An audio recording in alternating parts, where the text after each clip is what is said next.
Muy buenas tardes, queridos hermanos y hermanas. Contentos de tenerles aquí para estudiar la lección que nos corresponde en estos momentos. Vamos a estudiar en esta sesión la lección número 28 en nuestro manual, el tomo 2.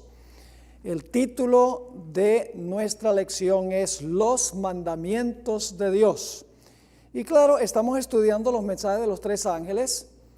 Y ya estudiamos lo que significa, aquí está la paciencia de los santos en nuestro estudio anterior. Ahora vamos a estudiar, guardan los mandamientos de Dios, y en la próxima sesión vamos a estudiar lo que significa la fe de Jesús. Así que vamos paso a paso. Pero antes de estudiar, queremos pedir la bendición de Dios en nuestro estudio, así que inclinemos nuestros rostros para orar. Padre Celestial, gracias te damos por el buen receso que hemos podido disfrutar.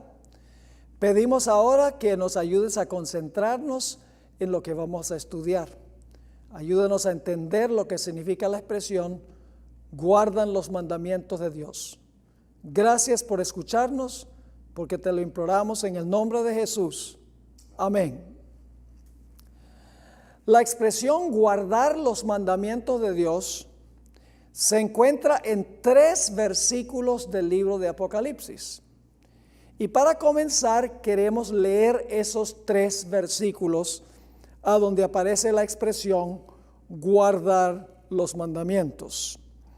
Ahora, Apocalipsis 14 es el primer lugar que quiero mencionar. No vamos en orden en que aparecen en Apocalipsis, pero en Apocalipsis 14:12 se hace un contraste entre los que adoran y obedecen a la bestia y los que adoran y obedecen a Dios. Y dice, en cuanto a los fieles, aquí está la paciencia de los santos, los que guardan los mandamientos de Dios y la fe de Jesús. Es decir, los fieles van a guardar los mandamientos de Dios. La segunda referencia a la expresión guardar los mandamientos de Dios se encuentra en Apocalipsis 22:14. Y vamos a ver que en este texto las versiones varían. En la Reina Valera de 1909 se traduce bienaventurados los que guardan los mandamientos, mientras que en la versión que tengo aquí en el manual es de la versión Reina Valera del 60. Y creo que la de 60 está equivocada y les voy a dar las razones. Así que lo voy a leer como aparece en la Reina Valera del 60. Bienaventurados los que lavan sus ropas. Y repito, la Reina Valera de 1909 traduce bienaventurados los que guardan sus mandamientos, para tener derecho al árbol de la vida y para entrar por las puertas en la ciudad. Es decir, los que entran a la Nueva Jerusalén guardan los mandamientos de Dios. Noten que el texto no dice que creen en los mandamientos de Dios o tienen los mandamientos de Dios. No dice tampoco que enseñan los mandamientos de Dios o que predican los mandamientos de Dios. Dice que guardan los mandamientos de Dios. Así que si alguien les dice a ustedes que es imposible guardar los mandamientos, entonces Dios sería mentiroso, porque Dios dice que sí va a tener un pueblo que guarda los mandamientos. La tercera referencia se encuentra en Apocalipsis 12:17. Un texto muy bien conocido, dice allí, entonces el dragón, que es Satanás obrando a través de Roma, entonces el dragón se llenó de ira contra la mujer y se fue a hacer guerra contra el resto o contra el remanente de la descendencia de ella, los que guardan los mandamientos de Dios y tienen el testimonio de Jesucristo. Pregunto entonces, ¿va a tener Dios un remanente que guarda los mandamientos de Dios? Amén. Lógicamente lo dice el libro de Apocalipsis. ¿Y Satanás va a estar contento con esa gente? No, dice que el dragón se airó con ellos porque guardan los mandamientos de Dios y tienen el testimonio de Jesucristo. Ahora, para entender por qué el dragón odia tanto a los que guardan los mandamientos, necesitamos regresar al origen del pecado en el cielo. Así que vamos a dedicar unos minutos a estudiar el origen del mal como sucedió en el cielo. Estamos en la página 340 ahora. Vamos a Ezequiel 28:16, a donde se habla de un personaje glorioso llamado Lucifer. Dice que este personaje que Dios hizo perfecto, escogió pecar. Dice allí, a causa de la multitud de tus contrataciones, hablaremos de eso en unos momentos, fuiste lleno de iniquidad. Y luego ¿qué dice? ¿Y qué? Y pecaste, por lo que yo te eché del monte de Dios y te arrojé de entre las piedras del fuego, oh querubín protector. ¿Por qué fue echado del cielo el querubín protector? ¿Porque qué? Porque pecó. Ahí lo dice clarito. Pecaste por lo que yo te eché del monte de Dios, dice el texto. Ahora, notemos lo que dice en 1 de Juan 3 y el versículo 8, en cuanto a este personaje que luego se llegó a llamar Satanás cuando fue echado del cielo, o el diablo. Dice, el que practica el pecado es del diablo, porque el diablo peca desde el principio. Para esto apareció el Hijo de Dios para deshacer las obras del diablo. ¿Desde cuándo pecó el diablo? Desde el principio. Y yo pregunto, ¿qué es pecado? Transgresión de la ley. Pecado, 1 de Juan 3:4, que ustedes tienen en su lección, dice, todo aquel que comete pecado infringe también la ley, pues el pecado es infracción de la ley. Así que yo pregunto, si este personaje llamado Lucifer en el cielo, que la Biblia llama el diablo después de su caída, si él pecó y el pecado es transgresión de la ley, ¿había una ley que transgredir en el cielo cuando pecó? Sí. Lógicamente que sí. Así que la ley no se origina en el monte Sinaí con los 10 mandamientos. Ya existía al principio porque nos dice que Lucifer pecó y el pecado es transgresión de la ley. Ahora, Ezequiel 28:16 nos dice otra cosa interesante. Dice aquí, a causa de la multitud de tus contrataciones. ¿Qué significa esa palabra contrataciones? Bueno, es una palabra comercial. Si ustedes leen Ezequiel, el capítulo 27 y el capítulo 26 también, van a descubrir que está hablando de Tiro, que era una nación que quedaba en la costa y se caracterizaba por el comercio. Es decir, que esta palabra contrataciones tiene que ver con un contrato de ventas. Esa es la contratación. Así que dice, a causa de la multitud de tus contrataciones, fuiste lleno de iniquidad y pecaste, por lo que yo te eché del monte de Dios y te arrojé de entre las piedras del fuego, oh querubín protector. Ahora vamos a mirar qué significa la palabra contrataciones. Ya les mencioné que tiene que ver con un contrato de ventas, donde un individuo ofrece venderle algo al otro individuo. En Ezequiel 22 y el versículo 9 se usa la misma raíz de esa palabra contratación que aparece en Ezequiel 28:16. Y quiero que noten cómo se traduce la palabra en Ezequiel 22:9, la misma raíz de la misma palabra. Dice allí, calumniadores hubo en ti para derramar sangre, y sobre los montes comieron en ti, hicieron en medio de ti perversidades. Esa palabra calumniadores en Ezequiel 22 y el versículo 9 tiene la misma raíz que la palabra contrataciones de Ezequiel 28:16.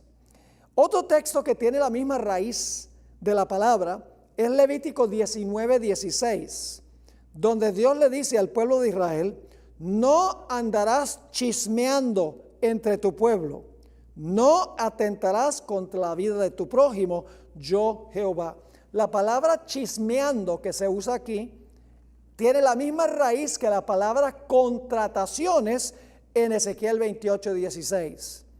Es decir, que la palabra significa calumniar o chismear. Ahora, Lucifer en el cielo entonces chismeó o calumnió. En otras palabras, trató de vender sus mentiras. Eso es lo que estaba tratando de vender. Por ejemplo, en inglés, nosotros decimos, cuando no creemos algo, decimos, I don't buy it. I don't buy it. ¿Qué significa buy? Comprar. Es decir, no estoy dispuesto de comprarte esa mentira. Es decir, que lo que estaba haciendo este personaje en el cielo era calumniando a Dios, chismeando en cuanto a Dios. ¿Y a quién le contó los chismes? A los ángeles. Noten Juan 8:44 nos habla sobre lo que él hizo desde el principio. Vosotros sois de vuestro padre el diablo, y los deseos de vuestro padre queréis hacer. Él ha sido homicida desde el principio y no ha permanecido ¿dónde? En la verdad, porque no hay verdad en él. Cuando habla mentira, de suyo habla, porque es mentiroso y padre de mentira. Yo pregunto, ¿Lucifer mintió en cuanto a Dios en el cielo? ¿Trató de malograr su carácter? ¿Chismeó en cuanto a Dios? Eso es lo que trató de venderle a los ángeles. Ahora, Apocalipsis 12, 3 y 4 nos dice que no cayó del cielo solo. Cayó con una tercera parte de los ángeles. Los arrastró con la cola. Ahora, el dragón es solo un símbolo de Satanás. Satanás no tiene cola, ¿ok? Pero la cola representa algo.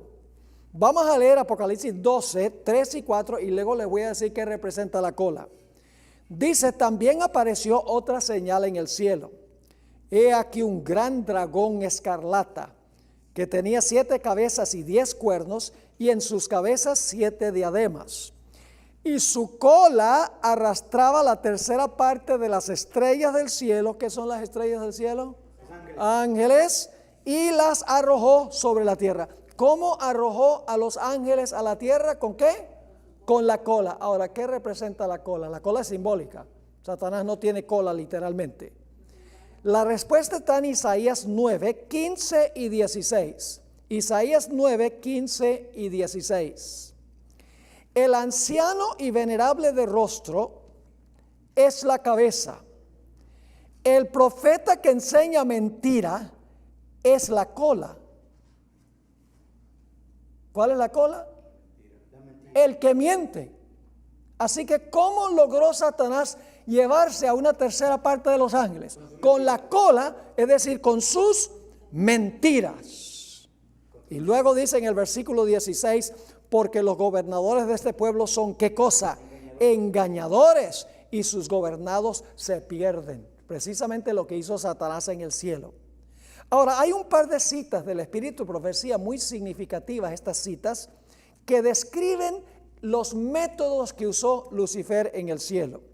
La primera cita está en el Conflicto de los Siglos, página 549. Abandonando el lugar que ocupaba en presencia inmediata del Padre, Lucifer salió a difundir ¿qué cosa? El espíritu de descontento entre los ángeles, obrando con misterioso sigilo y encubriendo durante algún tiempo su verdadero objetivo bajo una apariencia de reverencia hacia Dios. Se esforzó en despertar dudas respecto a las leyes que gobernaban a los seres celestiales.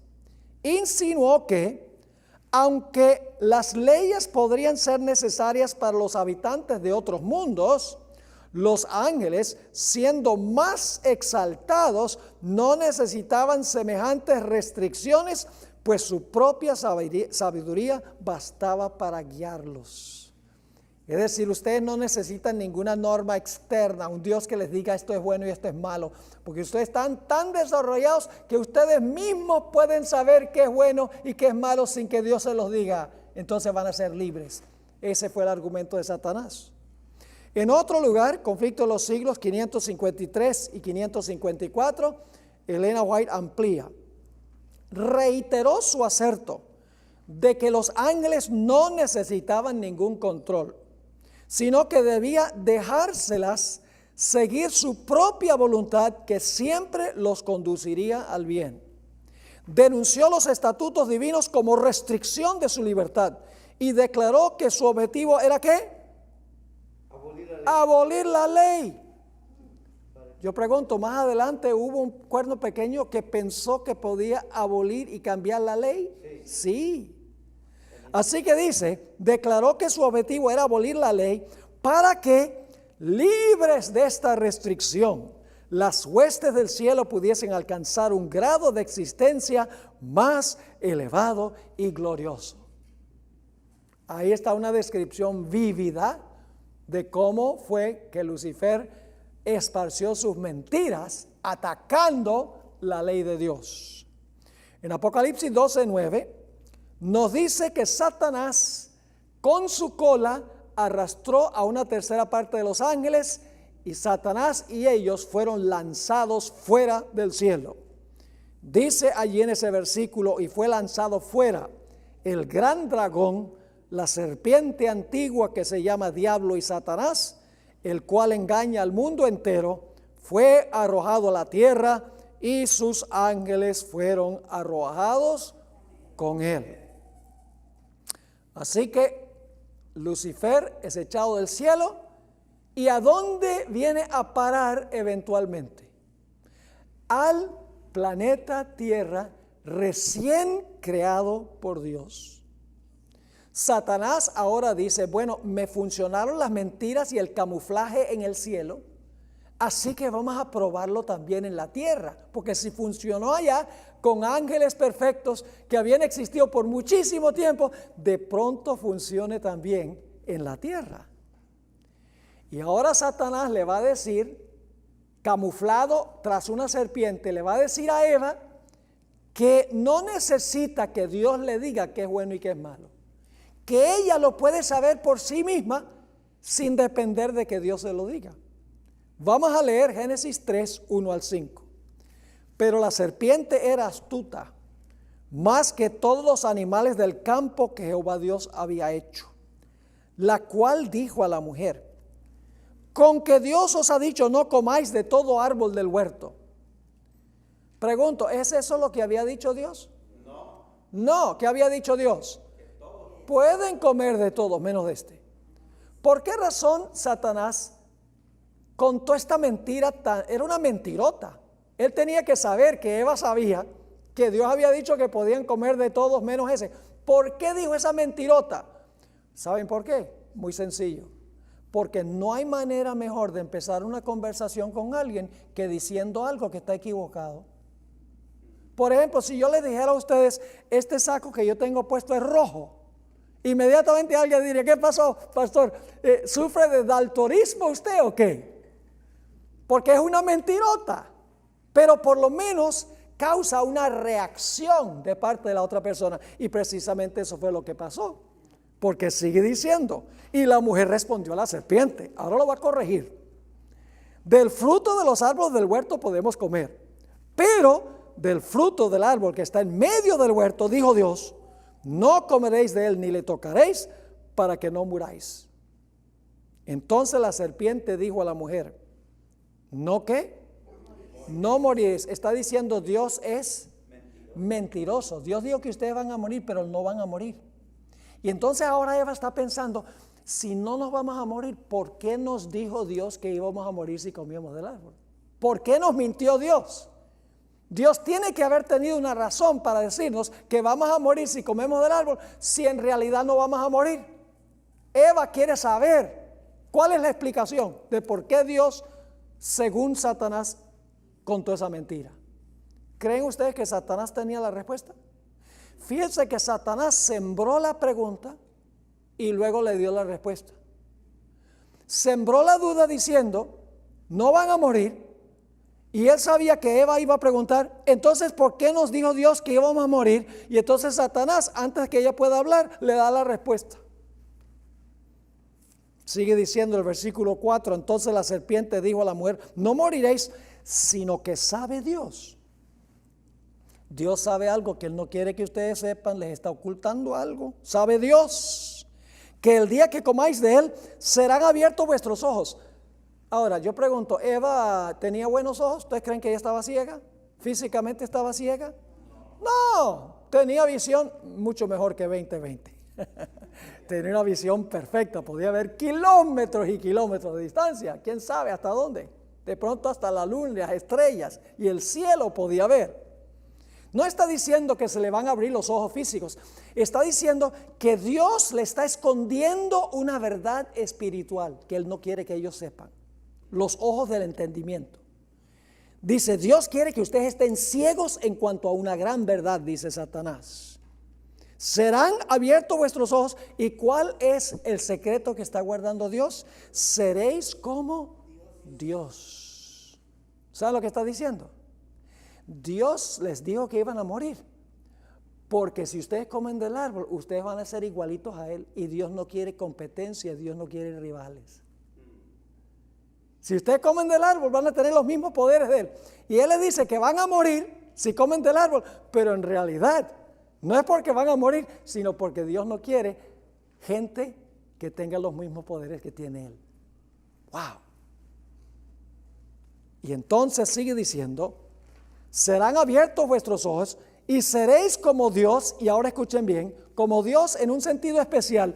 Como Dios, ¿qué cosa? Sabiendo el bien y el mal. Yo pregunto, ¿quién es el que define el bien y el mal? ¿El corazón tuyo define lo que es bueno y lo que es malo? ¿Tu mente define lo que es bueno y qué es malo? No, Señor. Porque el corazón es engañoso por sobre todas las cosas. Ni tu corazón ni tu mente pecaminosa te puede decir qué es bueno y qué es malo. ¿Quién define lo que es bueno y malo? Dios. ¿A dónde lo define? En su santa ley. Fuera del hombre. Es decir, Dios es el que define el bien y el mal.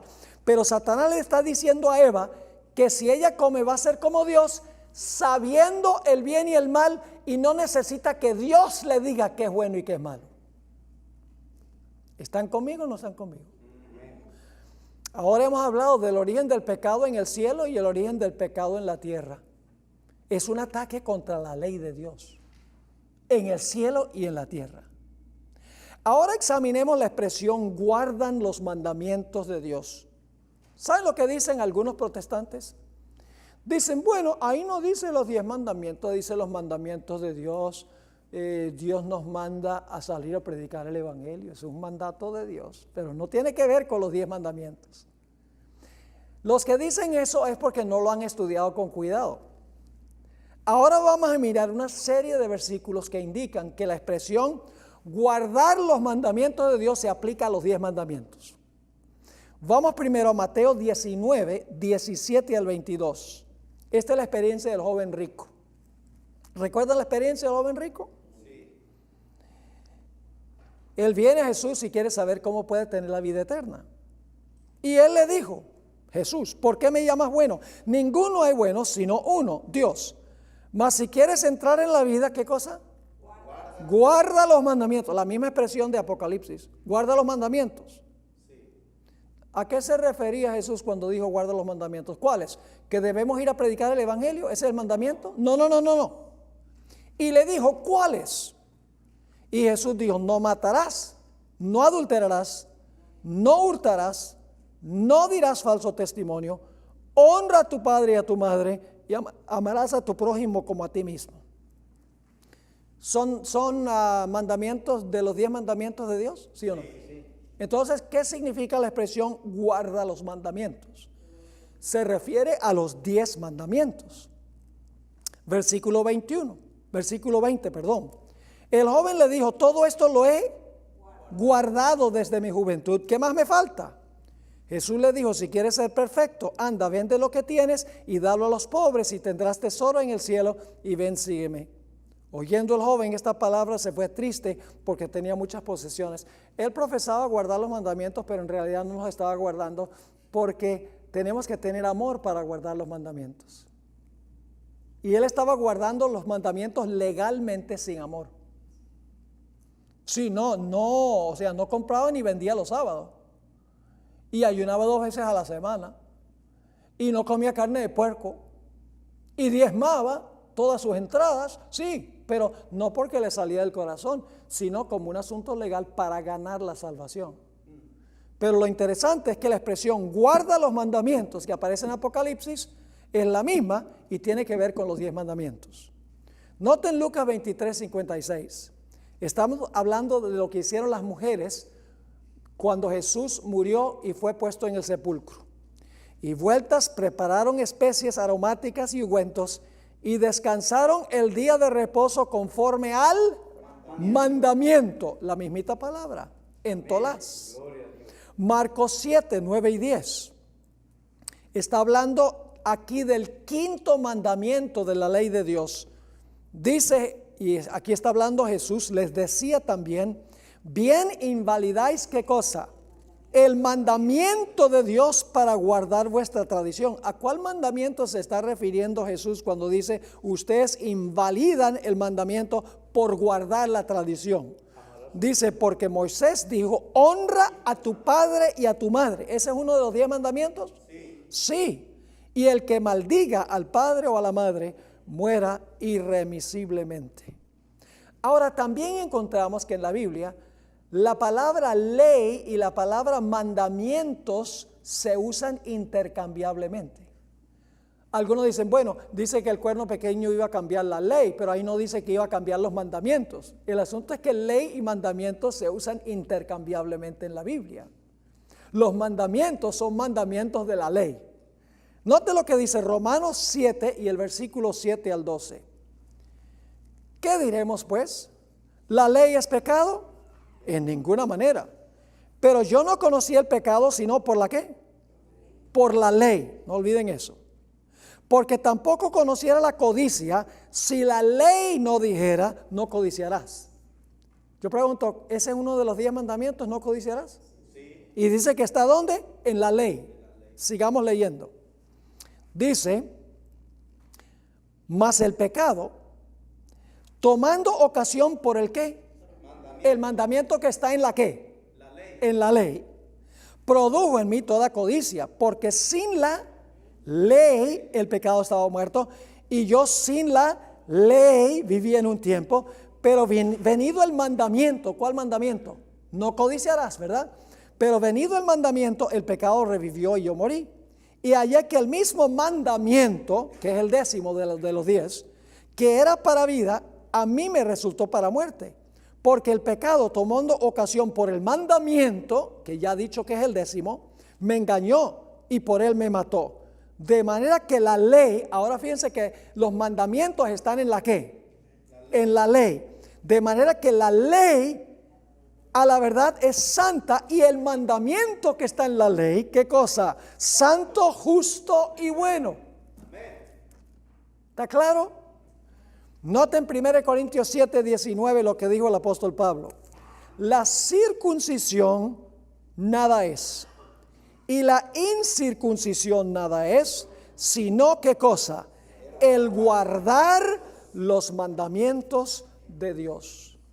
Es decir, guardar los mandamientos y obedecer la ley son intercambiables. Ahora vamos a nuestra siguiente sección, la página 343. Quiero que ustedes vean que mandamientos y leyes son intercambiables. Dice en Éxodo 16, 28, y Jehová dijo a Moisés, todo el contexto ha sido en cuanto al maná. ¿Cuál mandamiento quiso enseñarle Dios a Israel a través del maná? El sábado. Ahora dice, y Jehová dijo a Moisés, ¿hasta cuándo no queréis guardar qué? Mis mandamientos y mis leyes. El sábado es un mandamiento en la ley de Dios. Noten Éxodo 24 y el versículo 12, nuevamente intercambiable la palabra ley y la palabra mandamientos. Entonces Jehová dijo a Moisés, sube a mí al monte y espera allá, y te daré tablas de piedra y la ley y mandamientos que he escrito. ¿Puede referirse eso a las leyes que escribió Moisés? No. La palabra ley y mandamientos que se usa aquí tiene que referirse a los 10 mandamientos, porque Dios dice, la ley y los mandamientos que he escrito, que Dios escribió. Así que ley y mandamientos intercambiables. Ahora, otro punto interesante es que en Deuteronomio 4:13, y no tienen la cita allí, no lo voy a buscar, pero ahí está la referencia, dice que Dios escribió los 10 mandamientos. Los 10 mandamientos. Pero en Deuteronomio 33 y el versículo 2 dice que Dios reveló su ley de fuego. Fíjense lo que dice. Dijo, Jehová vino de Sinaí y de Seir les esclareció. Resplandeció desde el monte Parán y vino de entre 10,000 millares de santos con la ley de fuego a su mano derecha. Es decir, en Deuteronomio 4:13 dice que Dios escribió los 10 mandamientos, mientras que en Deuteronomio 33:2 dice que escribió la ley de fuego. Ley y mandamientos son intercambiables. Ya leímos Romanos 7 al 12. Ahí vez tras vez, ley y mandamiento, ley y mandamiento, ley y mandamiento. Está hablando del 10º mandamiento que es parte de la ley de Dios. Noten Romanos 13, 8 al 10. Otra vez Pablo hace lo mismo. No debáis a nadie nada, sino el amaros unos a otros, porque el que ama al prójimo ha cumplido ¿qué? La ley. ¿Cuál ley? Porque no adulterarás, no matarás, no hurtarás, no dirás falso testimonio, no codiciarás. Y cualquier otro mandamiento, está citando la ley de Dios, los 10 mandamientos, ¿sí o no? Y cualquier otro mandamiento en esta sentencia se resume: amarás a tu prójimo como a ti mismo.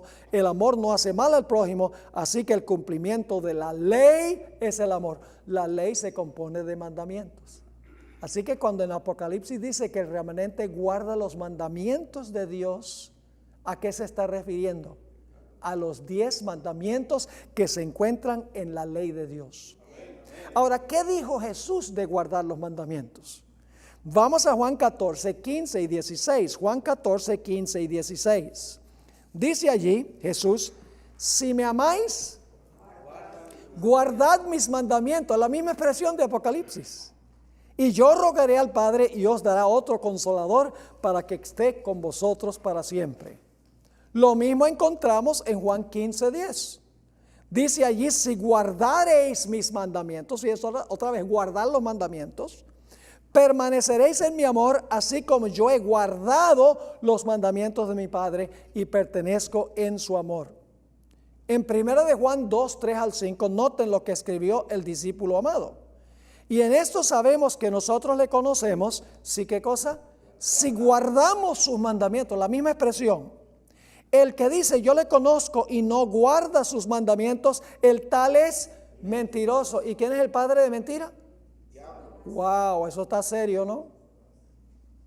El tal es mentiroso y la verdad no está en él. Pero el que guarda su palabra, en este verdaderamente el amor de Dios se ha perfeccionado. Por esto sabemos que estamos en él. Y 1 Juan 5:3 dice: pues este es el amor de Dios, que guardemos sus mandamientos, y sus mandamientos no son gravosos. Entonces, cuando Apocalipsis dice que el remanente guarda los mandamientos de Dios, ¿a qué mandamientos se refiere? Se refiere a los 10 mandamientos que se encuentran ¿dónde? En la ley de Dios. Dice que el cuerno pequeño iba a pensar cambiar la ley. No cambió toda la ley, sino cambió ¿qué cosa? Un mandamiento en la ley. Ahora, hablemos un poco del anticristo y los mandamientos. Obviamente el anticristo odia los mandamientos, pues el cuerno pequeño pensó que podía cambiar la ley de Dios. Y este sistema se le llama ¿qué cosa? El hombre de pecado. ¿Qué es pecado? Transgresión de la ley. Entonces es un sistema que incita a la gente a transgredir la ley, porque se llama hombre de pecado. También se le llama el misterio de iniquidad. Esa palabra iniquidad es la palabra anomías, que ya hemos visto que significa transgresión de la ley. La misma palabra de 1 de Juan 3 y el versículo 4. Ahora yo pregunto, ¿el papado ha profesado cambiar la ley de Dios? Sí, no solo el cuarto mandamiento, sino en los catecismos elimina el segundo mandamiento, contra hacer imágenes e inclinarse a ellas.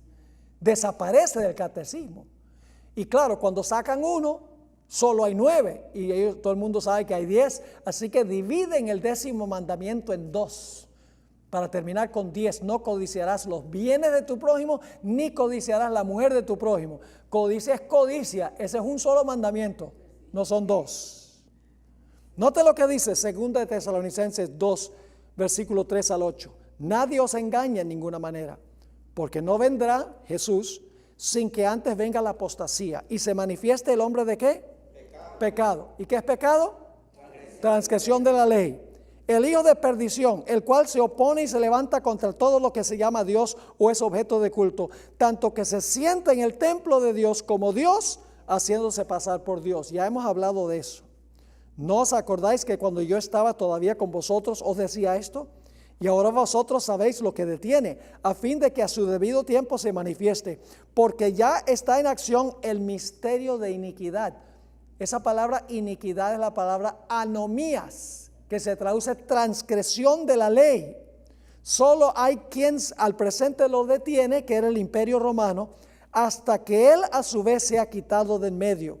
Y entonces se manifestará aquel inicuo, otra vez la palabra anomías, aquel inicuo, el que va a atacar la ley, a quien el Señor matará con el espíritu de su boca y destruirá con el resplandor de su venida. Yo pregunto entonces, el cuerno pequeño, que es lo mismo que la bestia, que es lo mismo que el hombre de pecado, no hay ni un erudito en el mundo que diga que el hombre de pecado y el cuerno pequeño y la bestia son poderes distintos. Todos los eruditos concuerdan que la bestia, el cuerno pequeño y el hombre pecado representan el anticristo final. No representan diferentes cosas. Ahora, notemos lo que dice Apocalipsis, el capítulo 12, el versículo 13, 14 y 17. Esto está hablando de la persecución del pueblo de Dios durante los 1260 años. Dice, cuando vio el dragón que había sido arrojado a la tierra, persiguió a la mujer que había dado a luz al hijo varón. Y se le dieron a la mujer las 2 alas de la gran águila para que volase de delante de la serpiente al desierto, a su lugar, donde es sustentada por un tiempo y tiempos y la mitad de un tiempo. Ahora paremos un momento allí. ¿El dragón persiguió a quién? A la mujer. ¿Por cuánto tiempo? Tiempo, tiempos y la mitad de un tiempo. Ahora, este dragón, ¿qué poder representa? Bueno, sabemos que el dragón representa a Satanás, pero en realidad, ¿qué entidad persiguió al pueblo de Dios durante el tiempo, tiempos y la mitad de un tiempo?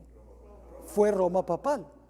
Es decir, el dragón que persigue a la mujer es Satanás obrando a través de ¿qué? A través de Roma papal. Ahora leamos el versículo 17. Entonces el dragón se llenó de ira contra la mujer y se fue a hacer guerra contra el remanente de la simiente de ella. Pues si es el mismo dragón, debe ser ¿qué cosa? Satanás obrando a través de ¿qué? A través de Roma. ¿Y qué característica tienen? Los que guardan los mandamientos de Dios y tienen el testimonio de Jesucristo. Amén. Interesante. Apocalipsis 14, 11 y 12. Y el humo de su tormento sube por los siglos de los siglos. Y no tienen reposo de día ni de noche los que adoran a la bestia y a su imagen, ni nadie que reciba la marca de su nombre. Aquí está la paciencia de los santos. ¿Y qué hacen los santos? Guardan los mandamientos de Dios y la fe de Jesús.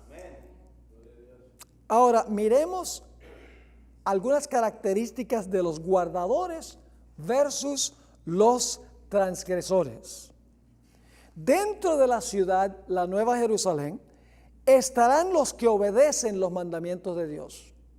Y fuera estarán los que transgreden los mandamientos de Dios. Existe una discrepancia o una aparente contradicción Entre la versión Reina Valera de 1960 y la versión Reina Valera de 1909, en lo que respecta a Apocalipsis 22, 14 y 15. La versión de 1909 depende de una serie de manuscritos que se conoce como el Textus Receptus, mientras que la traducción lavan sus vestiduras viene de dos fuentes mayormente Vaticanus y Sinaiticus. Los manuscritos leen de forma distinta dependiendo cuál manuscrito está leyendo. Ahora leamos el versículo como aparece primero en el Textus Receptus, es decir, el texto recibido, que fue el que usó Martín Lutero, el que usaron los reformadores. Dice allí, en la versión de 1909, de Reina Valera, bienaventurados los que guardan sus mandamientos, para que su potencia sea en el árbol de la vida y que entren por las puertas de la ciudad. Mas los perros estarán ¿dónde? Fuera. Y los hechiceros y los disolutos, los homicidas, los idólatras y cualquiera que ama y hace mentira. Los que están afuera quebrantan los mandamientos de Dios. Sí. Yo pregunto, ¿hay un mandamiento que prohíbe la hechicería? Sí, los hechiceros profesan ejercer el poder de Dios. ¿Qué tal idolatría? ¿Es uno de los mandamientos de Dios? Sí. El homicidio, ¿uno de los mandamientos de Dios? Sí. Sí. El que miente, ¿un mandamiento de Dios? Sí, así que los que están afuera, ¿qué hacen? Quebrantan los mandamientos de Dios, mientras que los que están adentro, ¿qué cosa? Guardan los mandamientos. Así lee en la versión de 1909. En la versión de 1960, lee así: bienaventurados los que lavan sus vestiduras, para tener el derecho al árbol de la vida, para entrar por las puertas en la ciudad, mas los perros estarán fuera, los hechiceros, los fornicarios, los homicidas, los idólatras y todo aquel que ama y hace mentira. La pregunta clave es: ¿cuál de las versiones es correcta?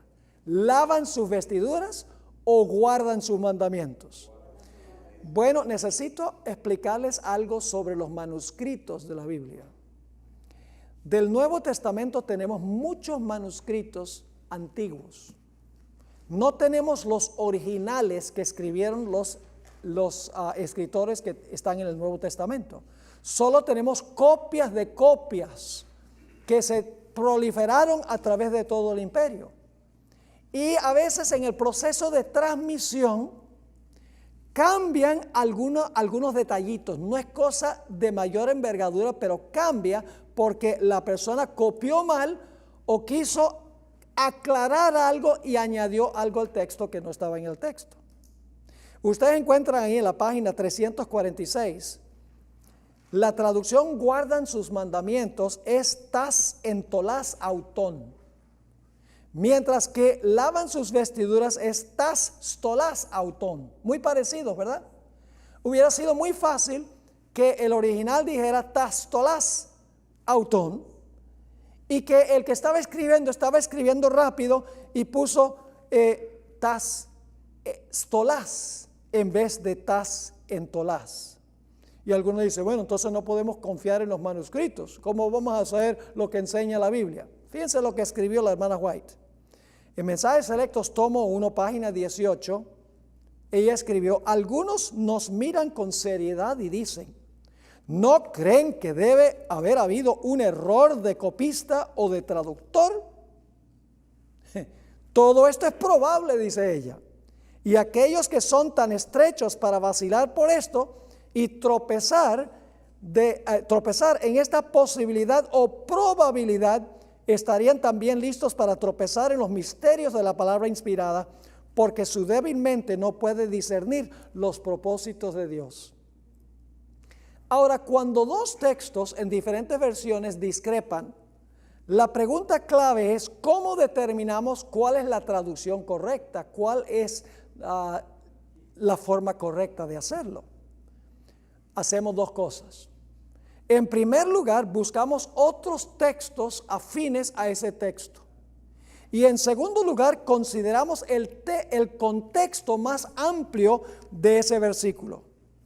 Ahora, en los escritos de Juan se encuentran las dos expresiones en otras partes. Se encuentra la expresión lava sus ropas Y se encuentra la expresión guardan sus mandamientos. Noten Apocalipsis 7:14, a donde no hay ninguna discrepancia entre los manuscritos. Dice, y yo dije, Señor, tú lo sabes. Y él me dijo, estos son los que han salido de la gran tribulación y que han hecho. Y han lavado sus ropas y las han emblanquecido en la sangre del Cordero. ¿Usa Juan la expresión lavan sus vestiduras? Sí. En otro versículo, sí. Pero usa también la traducción en otros textos, guardan sus mandamientos. Por ejemplo, Apocalipsis 12:17, ya lo leímos, guardan los mandamientos de Dios. Apocalipsis 14:12, guardan los mandamientos de Dios, el remanente final. Así que ambas expresiones, guardan los mandamientos y lavan sus vestiduras, aparecen en otras partes de los escritos de Juan. Entonces la pregunta clave es, ¿cuál de las dos copias es correcta?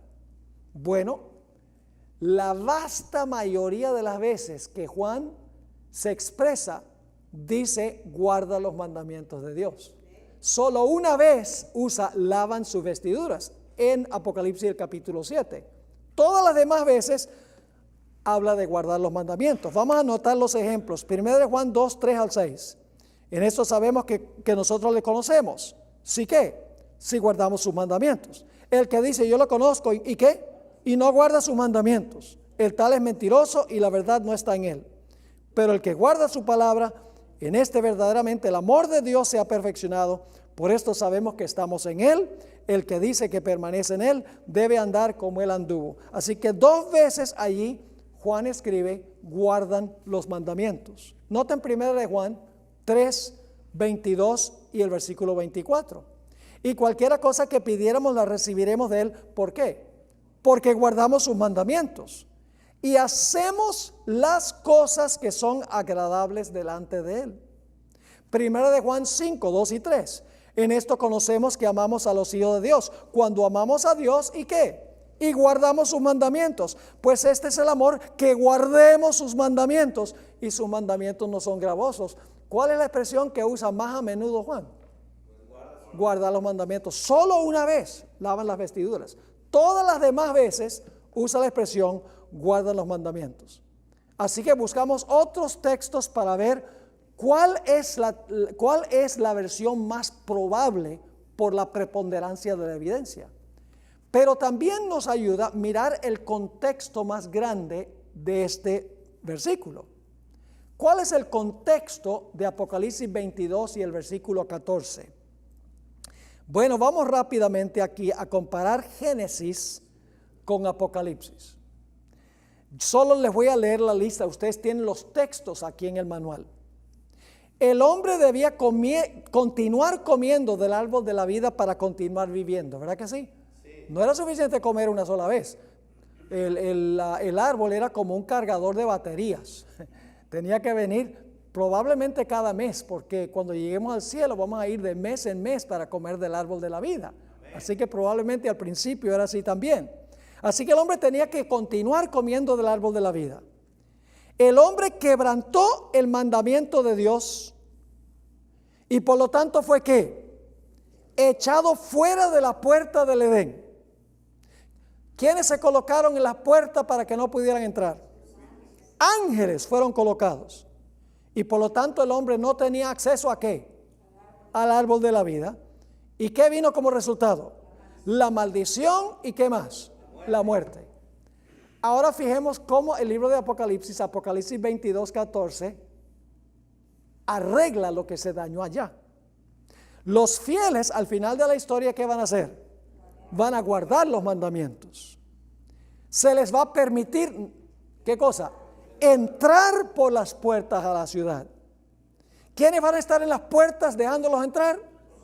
Los ángeles. ¿Y qué van a hacer una vez que entren? Comen del árbol de la vida y no hay más maldición ni muerte. ¿Cuál es la traducción correcta? Guardan sus mandamientos. Comparando Génesis con Apocalipsis. Ahora, ¿qué tal los que están afuera? Bueno, ya vimos, Mas los perros estarán fuera, los hechiceros, ese es mandamiento número 1, los fornicarios, mandamiento número 7, los homicidas, mandamiento número 6, los idólatras, mandamiento número 2, y todo aquel que ama y hace mentira, mandamiento número 9. Los que son pecadores están afuera, los que quebrantan los mandamientos. Apocalipsis 21, 7 y 8 dice: el que venciere heredará todas las cosas, y yo seré su Dios, y él será mi hijo. Ahora están los que están afuera. Pero los cobardes e incrédulos, los abominables, homicidas, los fornicarios, los hechiceros, los idólatras y todos los mentirosos tendrán su parte en el lago que arde con fuego y azufre, que es la muerte segunda. Yo pregunto, ¿todos los que están dentro de la ciudad son guardadores de los mandamientos? Amén. ¿Los que están fuera de la ciudad pisotean los 10 mandamientos? Sí. ¿Cómo no? Claro que sí. Ahora surge la pregunta, ¿cómo guardar los 10 mandamientos? Apocalipsis 14:1 dice, hablando en cuanto a los que van a vivir en esta tierra al final de la historia: después miré y he aquí el Cordero estaba en pie sobre el monte Sión, y con él 144,000 que tenían el nombre de él. ¿Qué representa el nombre? El carácter de él y el de su Padre escrito ¿dónde? En la frente. ¿Qué está detrás de la frente? El lóbulo frontal, donde se desarrolla el carácter. Ahora, noten la importancia del nombre. En esta cita que encontramos en Interpreter's Dictionary of the Bible, dice: en el modo de pensar bíblico, el nombre no es un mero rótulo de identificación, sino una expresión de la naturaleza esencial del que lo lleva. El nombre de una persona revela su ¿qué? Su carácter. Adán fue capaz de darle nombres a las bestias y a las aves porque, como lo dijera Milton, comprendía su naturaleza. ¿Qué tendrá el pueblo de Dios al final de la historia? El carácter de Dios. ¿Y a dónde se revela el carácter de Dios? En su santa ley. Por si acaso alguno quiere saber si en realidad en la Biblia el nombre representa el carácter de la persona. Noten Génesis 27:36. Está quejándose Esaú. Y Esaú respondió: bien llamaron su nombre Jacob, pues me ha suplantado 2 veces. Jacob significa suplantador. ¿Ve? Le cuadra bien el nombre, estaba diciendo Esaú. Es el carácter de él. Se apoderó de mi primogenitura y he aquí ahora ha tomado mi bendición. Y dijo: ¿no has guardado bendición para mí? Otro ejemplo, 1 Samuel 25:25. Está hablando de un hombre llamado Nabal. El nombre Nabal significa fatuo. No haga caso ahora, mi señor, de ese hombre perverso de Nabal, porque conforme a su nombre así es. Él se llama Nabal y la insensatez está con él.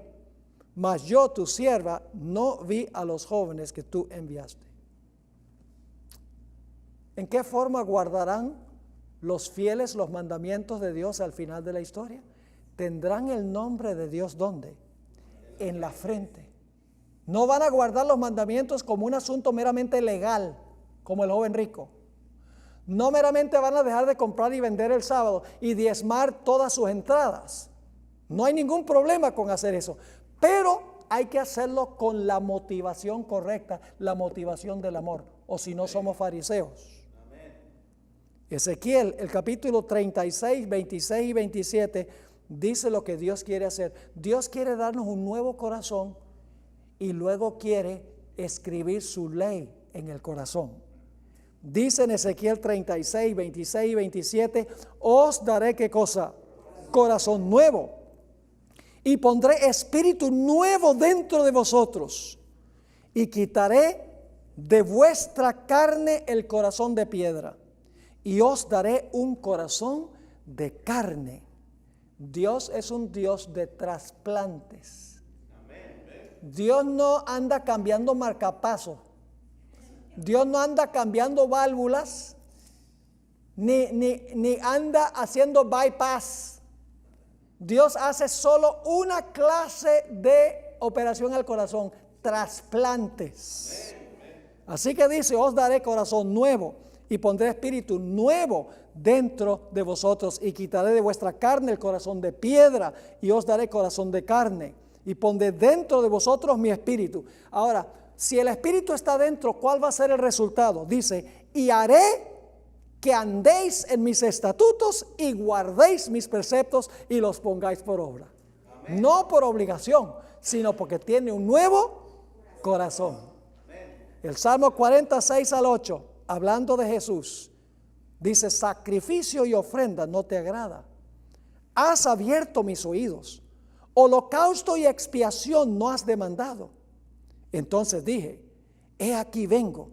En el rollo del libro está escrito de mí. El hacer tu voluntad, Dios mío, me ha agradado. ¿Por qué es que le agradó a Jesús hacer la voluntad del Padre? Oh, noten, dice, el hacer tu voluntad, Dios mío, me ha agradado y tu ley está en medio de mi corazón. Último texto, Jeremías 31, 31 al 33. He aquí que vienen días, dice Jehová, en los cuales haré nuevo pacto con la casa de Israel y con la casa de Judá. No como el pacto que hice con sus padres el día que tomé su mano para sacarlos de la tierra de Egipto. Porque ellos invalidaron mi pacto, aunque fui yo un marido para ellos, dice Jehová. Pero este es el pacto que haré con la casa de Israel después de aquellos días, dice Jehová. Daré mi ley, ¿dónde?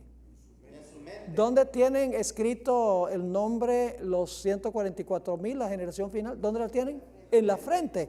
¿Dónde se va a escribir la ley según esto? Daré mi ley en su mente y la escribiré ¿qué? En su corazón. Y yo seré a ellos por Dios y ellos me serán por pueblo. Vale poco poner los 10 mandamientos en paredes de las oficinas gubernamentales si no están escritas en el corazón. La justicia debe fluir de adentro y no ser impuesta de afuera. La obediencia por la fuerza crea mártires o hipócritas. Entonces, ¿cómo guardarán los mandamientos la generación final? ¿Cuáles son los mandamientos que van a guardar? Los 10 mandamientos. ¿Y cómo los van a guardar? Ay, Dios dice que tengo que guardarlo.